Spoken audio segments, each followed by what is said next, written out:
अमेरिकी राष्ट्रपति Joe Biden Israel के प्रधानमंत्री बेंजामिन नेतान्याहू के साथ बातचीत के लिए बुधवार को इजरायल का दौरा करेंगे और तेल अवीव में स्पष्ट करेंगे कि इजरायल को अपना पक्ष रखने का अधिकार है। अमेरिका के विदेश मंत्री एंटनी ब्लिंकन ने मंगलवार को बाइडेन के इजरायल दौरे की घोषणा की है।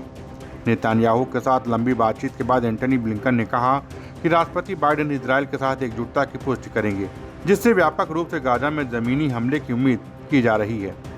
आपको बता दें कि हमास के आतंकियों ने 7 अक्टूबर को दक्षिणी इजरायल में हमला किया था, जिसमें करीब 1000 से ज़्यादा इजरायली मारे गए थे। इस हमले के बाद इजरायल ने गाजा पर शासन करने वाले हमास के समूल नाश की कसम खाई है। तेल अवीव में इजरायल के वार कैबिनेट के साथ घंटों की बातचीत के बाद एंटनी ब्लिंकन ने संवाददाताओं से कहा कि बाइडेन स्पष्ट करेंगे कि इजरायल के पास हमास और अन्य आतंकवादियों से अपने लोगों की रक्षा करने और भविष्य के हमलों को रोकने का अधिकार और वास्तव में कर्तव्य है।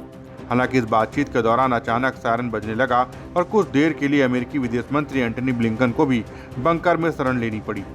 उन्होंने कहा कि इजरायल राष्ट्रपति बाइडेन को अपने युद्ध लक्ष्यों और रणनीति के बारे में जानकारी देगा और यह भी बताएगा कि वह इस तरह से ऑपरेशन कैसे करेगा जिससे नागरिक हताहतों की संख्या कम हो और गाजा में नागरिकों को मानवीय सहायता इस तरह से मिल सके जिससे हमास को कोई फायदा न हो।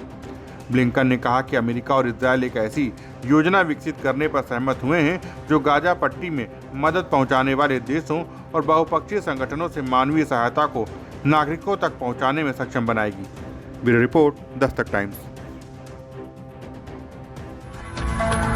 ताज़ा तरीन खबरों के लिए सब्सक्राइब करना ना भूलें दस्तक टाइम्स।